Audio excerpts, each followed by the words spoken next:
The Lucari have launched a new starship designed for deep space exploration. While the ship is primitive, it shows great courage on their part.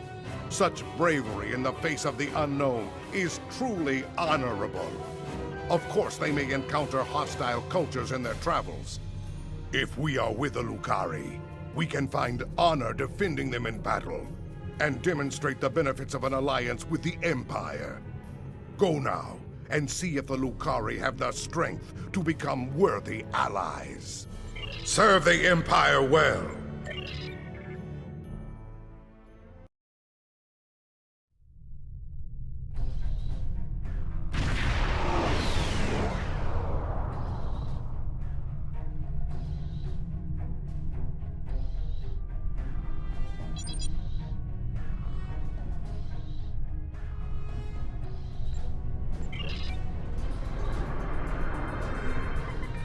My dear friend Kamarka, just think about how much I can tell. I thought I'd seen the last of you. That is to say, we meet again. Oh, come now. I'm sure we can reach an agreement that is to everyone's liking. I'm prepared to offer you an exclusive, once-in-a-lifetime investment opportunity. Thank you. That insistent Ferengi has been trying to make new trade deals with us since he first visited our system. Oh, everything he tries to sell is either broken or worthless. Thank you. It's good to see you again, and under much better circumstances. You'll be happy to know that our star remains stable. We've not seen any Tholian ships since the incident, thankfully. The decision to explore was somewhat controversial, however. Many Lucari were resistant to the notion. We settled this moon long ago, after we were forced to leave our dying homeworld of Kentar. It was a difficult journey for us. Once we found our new home, no one was very excited about space travel. Still, the exploration initiative passed. Considering my experience, my people have chosen me to command the LSS Concordium. It was an honor I proudly accepted. Our ship is ready to go, and you are. For our maiden voyage, I've chosen a star that is close enough to be within reach, but still just outside the area of space that you've explored, and obviously one that we haven't visited yet. According to your star charts, it's a yellow-white star called 20 Draconis. This isn't over. Believe me, the next deal we make will be on my terms.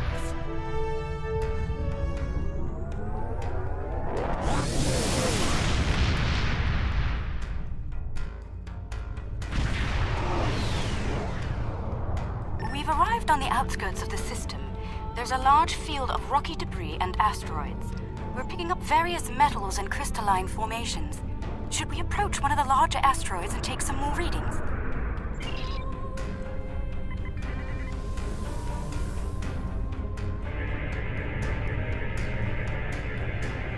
Readings coming in now. Large quantities of silicate, hematite, hafnium, iridium. Crystalline structures appear to be the result of deposits created under a heavy impact. Perhaps this asteroid was part of a larger one that broke up in a collision. Heading deeper into the field may yield more clues. Sensors are picking up some movement on the far side of the asteroid. Cosmozoans orbiting debris either. Do you have any information about them? Intriguing. The Gekli communicate using radio waves and feed on dust particles and energy emissions. And, it seems an adjustment of our EM band is in order. I don't like the idea of the Concordium becoming a Gekli food source.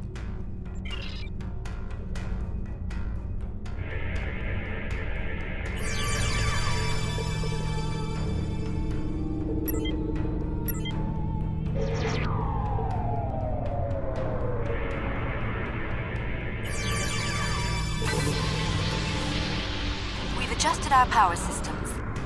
I'd like to gather more data on the Gekli before we move on. Any suggestions? An excellent idea. We'll be able to track their movements and learn more about their migratory patterns and feeding habits. We'll need to get close in order to attach the tags safely.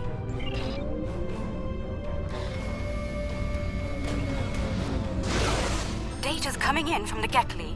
I'd like to expand the number of tagged subjects to optimize data collection. Let's get close enough to slip in with a pod and join them in their swimming.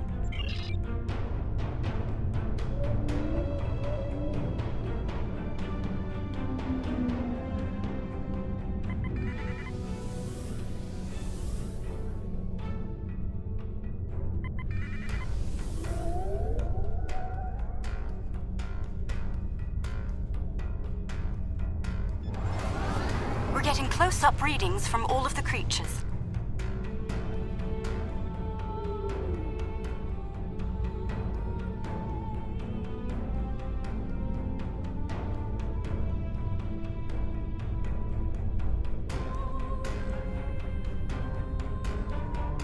They're treating us like one of their own.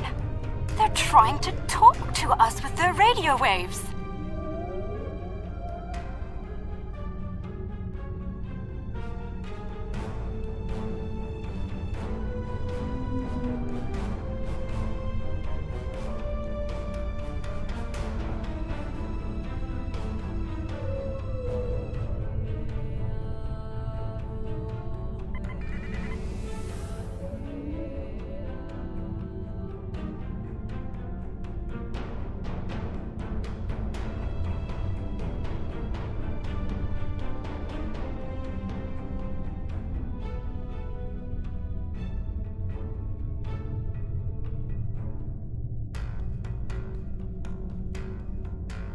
That was incredible.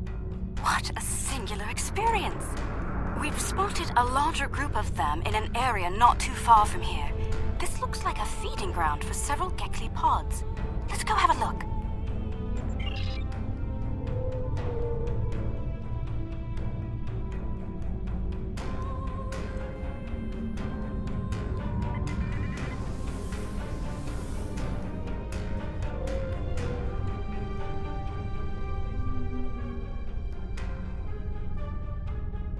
There are signs that several Gekli pods frequent this area. There's a lot of dust and particulate matter, but we can't see how the asteroids are getting broken down. I think there's something we're not seeing on the visible spectrum. Your ship has a stronger deflector than ours. Can you emit a particle wave? We could use that to illuminate things that might be happening in different spectra.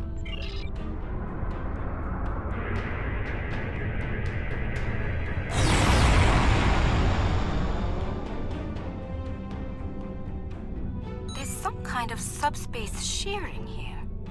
It's causing cosmic strings to snap off and break up the asteroids. That must be why the Gekli feed here. There's plenty of particulate matter for them to consume in the debris fields. I think we've collected some solid data here. We're ready to move on when you are.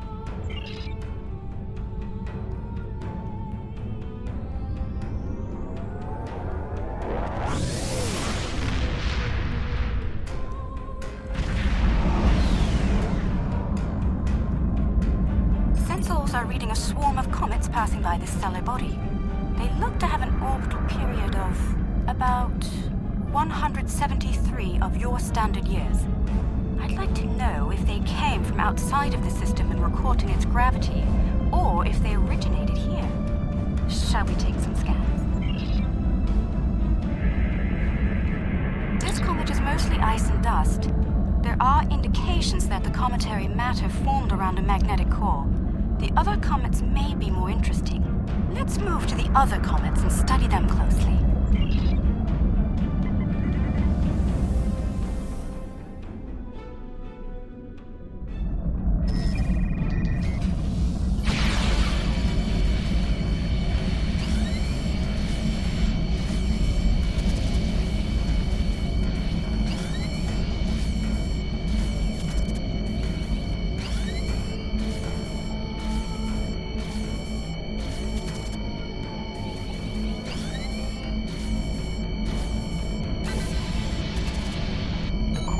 Shows signs of magnetic radioactive matter.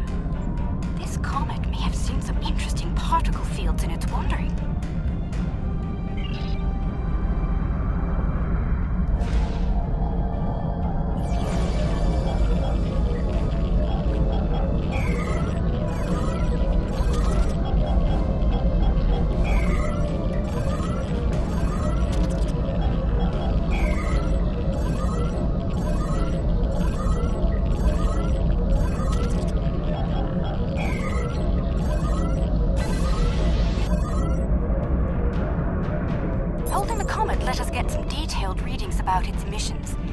Based on the structure of its silicate crystals, it's been in a pattern. It picks up energy from its trip near the star, then loses that energy as it loops past the planets. It's like ice melting and refreezing, but it seems to lose a large quantity of energy all at once near here.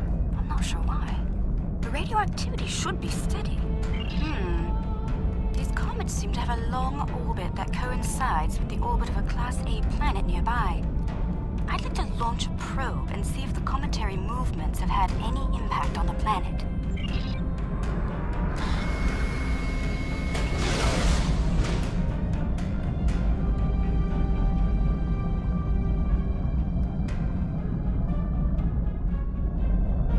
Probe data received.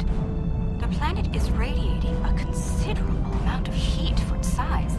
Nothing our shields can't handle, but I don't see any expeditions to its surface happening anytime soon. Curious. I'm picking up several large, moving sources of energy. Sensors indicate they're a life form of some kind. A cosmozoan, but not the Gekli. I'd like to study them if we can.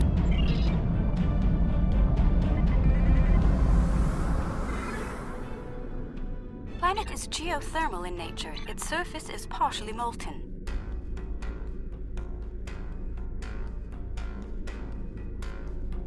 No life forms detected planetside. Then again, it is rather warm down there.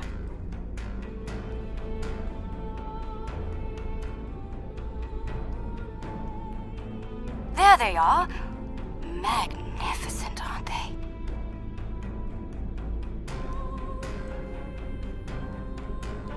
The creatures are luminescent ovoids? I'm not sure how to describe them. They remind me of an aquatic life form native to Lucari Prime. There are little ones huddling close to the planet's atmosphere. They must use the heat and the planet's electrical discharges to survive. Interesting. These life forms were encountered by the USS Enterprise D on Deneb 4, someplace called Farpoint Station. They haven't been seen anywhere else since. We shouldn't harm them or their young. Let's transmit a greeting, then be on our way.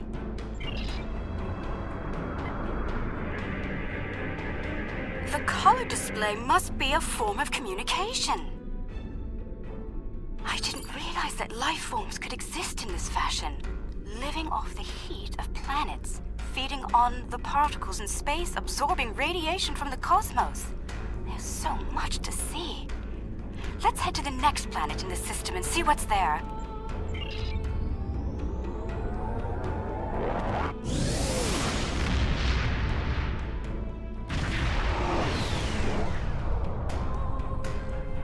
Are you seeing this? My sensors indicate this planet is completely devoid of any organic material. And yet, it has a breathable atmosphere and lies well within the system's habitable zone. Most curious. I'm picking up residual levels of radiation. Oh my. I believe I know what happened to this world. Some kind of proto-matter wave happened here. Not if you know how to resolve the chaotic turbulence with a tarfine reduction. This was a recent event. Some kind of proto-matter incident happened, and it wiped out all life on the planet. I think we should send an away team down to learn more.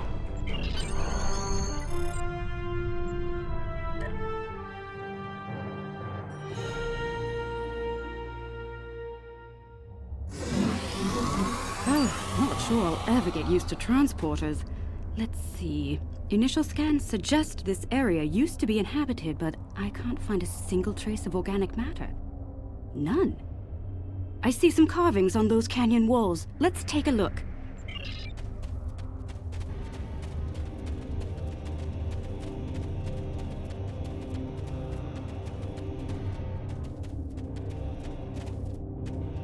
The walls of this canyon were worked by tools. I'm sure of it. Sentient life forms lived here until the proto-matter detonation. This pillar here, it seems to be a sign pointing to that canyon. Perhaps a pathway there leads to a settlement of some kind. I'm reading metallic objects there as well. Shall we take a look? Look, there's some kind of large structure further down the canyon. Look at the size of that plaza. These people must have had quite a developed culture. Let's take some readings up there. Town square or ceremonial center of some kind. I see some murals on the far side of the square over there by that arch. I'd like to examine them. They might tell us more about this place.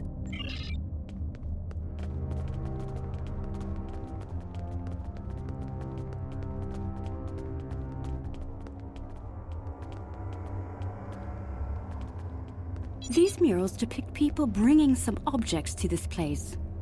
Crystals or gems, I believe? They built their settlement around this site. I believe it was a place of great significance to them.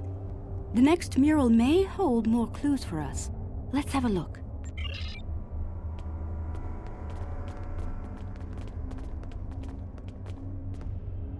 This mural depicts the construction of this large structure. I suspect it was a temple or a place of contemplation for the people. The crystals were revered by the locals, perhaps even worshipped by them. We'd better have a look at the next mural, don't you think?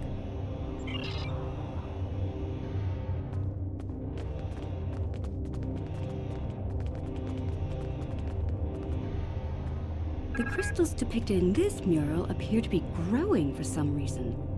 I wonder if this is a symbolic or literal representation of events. Perhaps the structure needed to be modified to hold the volume of crystals they collected over the years. Quite the enigma we found here. I suspect there's more to be found inside. Getting there will be a challenge, however. According to my scans, these pillars are connected to some kind of massive mechanical structure. Probably the peak of technology for these people. I believe it's some kind of opening mechanism for the structure's door. It could probably force it open, but that could damage the structure, and too much force could even collapse it entirely. I suggest we create a holographic forensic reconstruction. Yes, it would be based on analysis of things like footprints, wear patterns, and local construction. We can learn what people did here, how they went about their lives, and how they made the device work. We'd be watching a replay of history, roughly speaking. Let's start by gathering information from relics and leftover traces of the people who once lived here.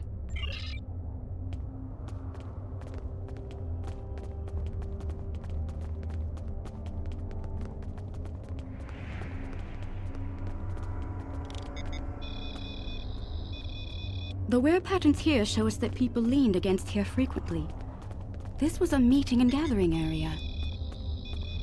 Based on these footprints, these people had a stride that places them at about 1.6 meters on average. These artifacts were used with opposable thumbs and indicate a likely handspan of 22 centimeters. Strange. These relics should be covered with dust and sand, worn away by time and wind. But they're all uncovered. No organic matter left, and everything left behind in its place. Frozen in time, like... Yes, the evidence seems clear. The proto-matter detonation happened only weeks, perhaps even days ago. We're going to need to make an accurate simulation to continue our studies here. I suggest using modified pattern enhancers to do this.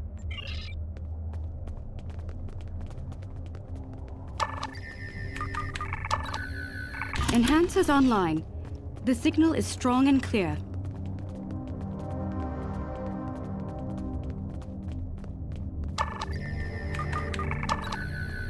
Two down, 2 to go.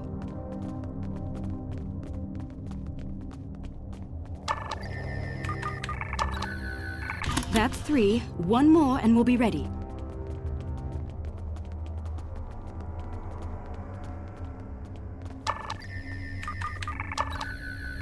That's the last one. All enhancers online and standing by. All right. The enhancers should give us a pretty good image range. Your tricorder can then act as the center of the network control for the enhancers.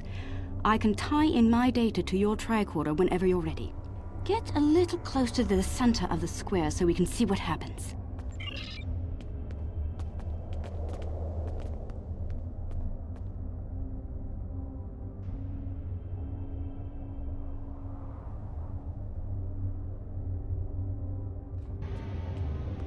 Note that the alien is using the pillars in a specific order.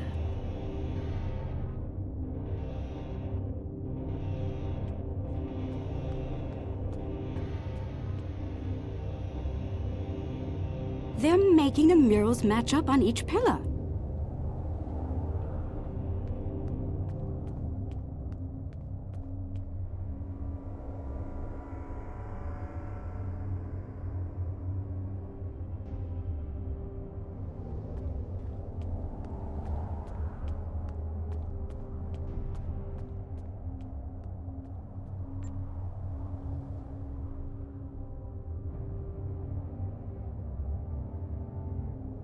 Looks like some kind of functionary, priest or bureaucrat, I think, would unlock the door by turning the murals on the pillars. The top mural on each pillar seems to be locked in place for reference. We should follow the order they used on the pillar murals. If we can turn them correctly, I believe we'll unlock the door.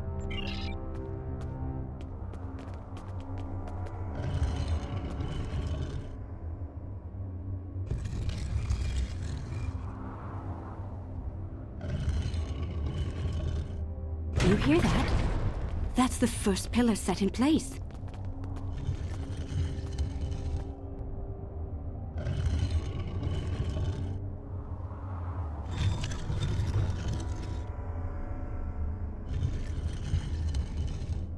That's 2 pillars set into place.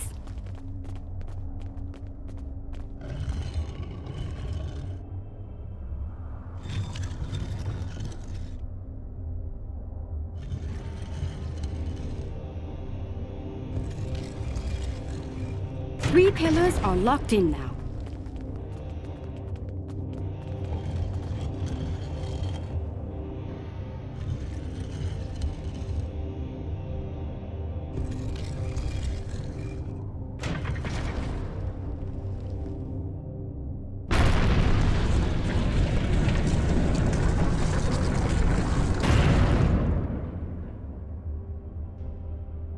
That's it! It's working! Well done! Shall we see what secrets this building holds? I think I see another mural inside the doorway. We should take a look at it.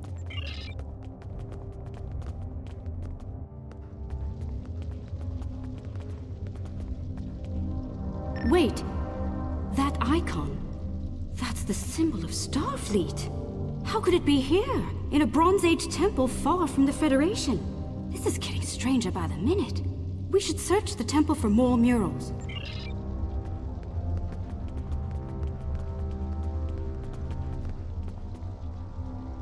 Those people in the picture, they don't look like the others. Is it possible that Starfleet contacted these people in the 23rd century? If so, why would they keep such a thing a secret? We should head deeper into the temple and continue our search. I think the panel on the wall here can be... Those inner doors across from the panel are opening.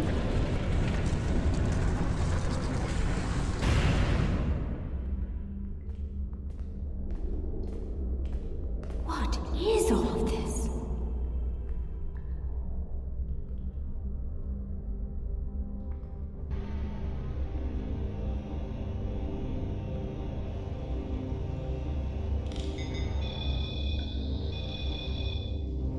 According to my tricorder, we've reached ground zero.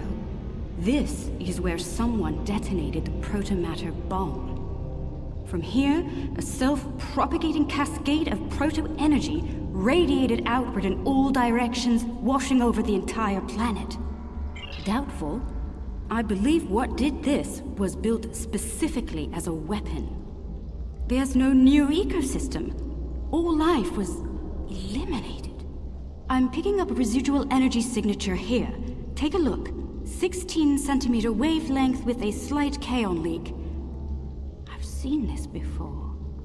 It's a byproduct of Zenkethi technology.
on the final frontier at Modron's K-13.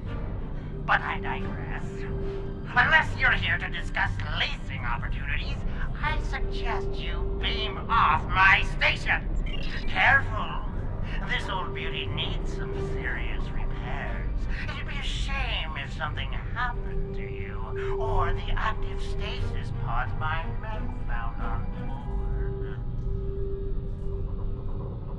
Fair warning. My Gnostic gods aren't very fond of intruders.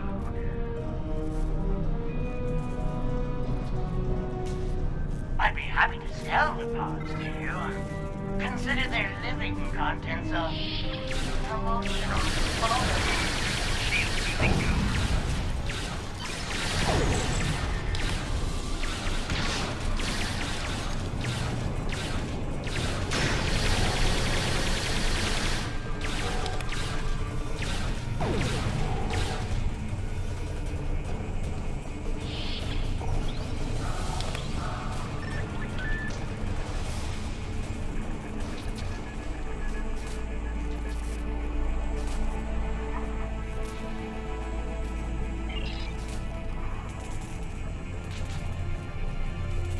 Chief Engineer's Log.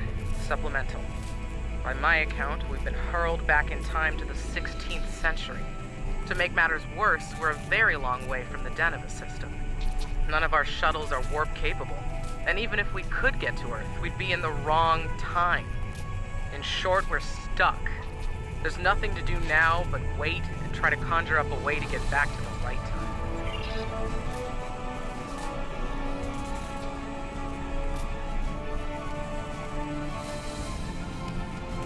The fines for trespassing are quite severe. Chief Engineer's Log, March 18, 1570. Had a discussion this morning with security about our Klingon prisoners in the brig. We can't just leave them locked up, or execute them, or exile them on the planet below. Setting them free isn't a popular notion either. We're still looking for options, but I think the stasis pods we have in medical will come in handy real soon.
Chief Engineer's Log, April 17, 1570.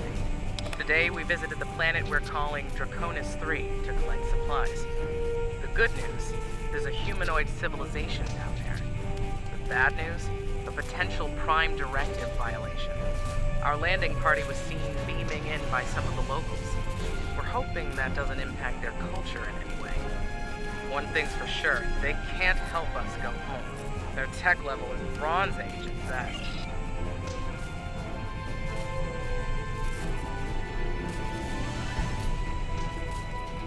Trying my patience is going to cost you dearly.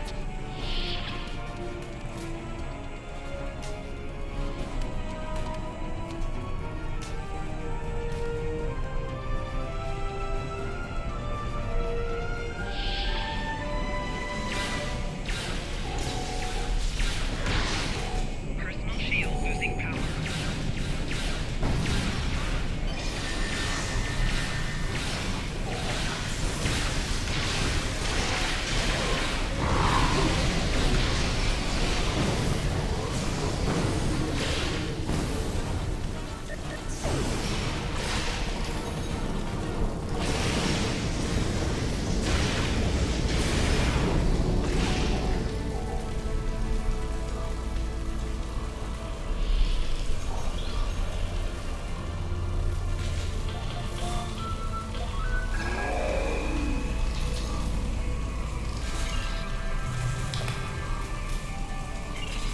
Engineer's Log, July 26, 1571. Most of us went into stasis this morning. There weren't enough pods for everyone. 3 of us had to stay awake. We drew lots. Devon, Sheridan, and I were the lucky winners. Since we're out of options, we've decided to go native and live out our lives under Code 3. Hopefully, one day our records will be found, and the people of Station K-13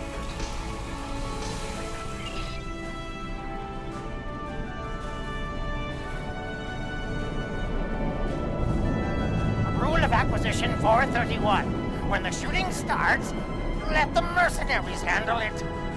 Handle this, Captain.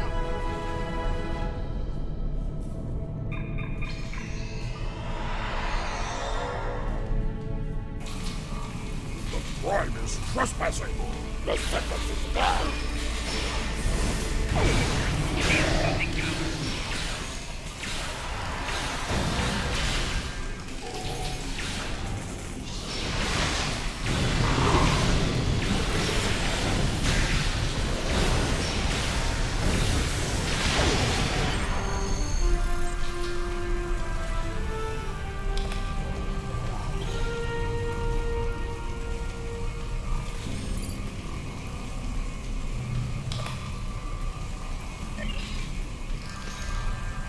Chief Engineer's Log, July 9th, 1571. It's decided. Most of us are going into cryos. Those who stay awake, well, there's the rub. Going to live on a remote part of the planet below is likely, despite the Prime Directive issues. Staying here isn't viable. When the supplies are gone and the remaining power is in the stasis pods, anyone left is a goner. This station will be empty.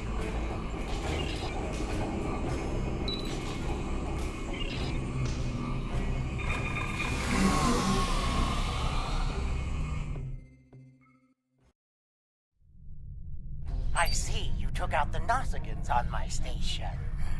I'll just add their fees to your tab. I do hope you're good for it. Otherwise, I might have to take possession of that pretty ship of yours.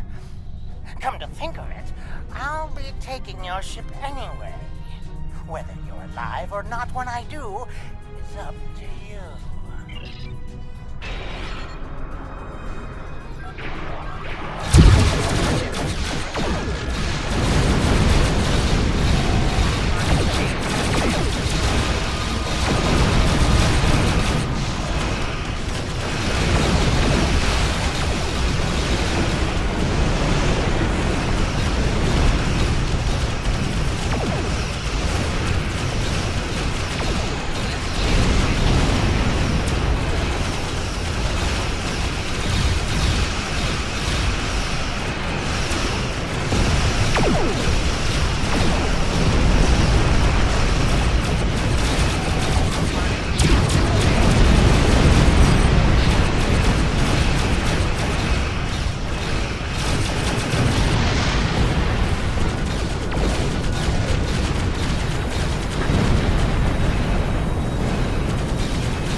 adventure.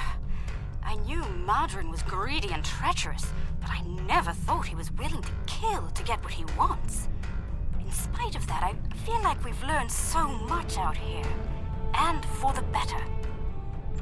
Indeed. I'd say our first flight was a success. Now we need to share our discoveries with everyone back home. I hope today's events will convince my people of the continued need to explore and to be part of the galactic community. With luck, we'll do this again sometime, and soon. On behalf of the Lucari people, thank you.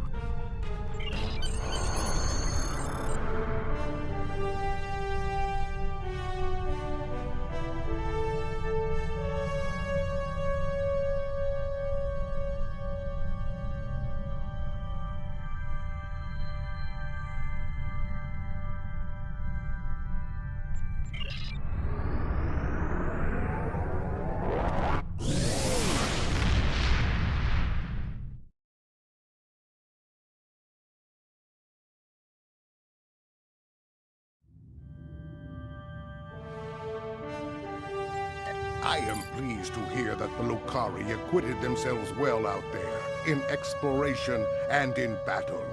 They are not the bourgeois some think them to be. I'm sure the Federation will be pleased to know we have found their lost space station. I understand there were Klingon warriors from the 23rd century preserved in stasis pods there. They've got a lot of catching up to do. Now then, this Zenkethi protomatter bomb you mentioned. It is a coward's weapon, but we would be foolish to ignore it. We will use all means, diplomatic and otherwise, to learn its secrets.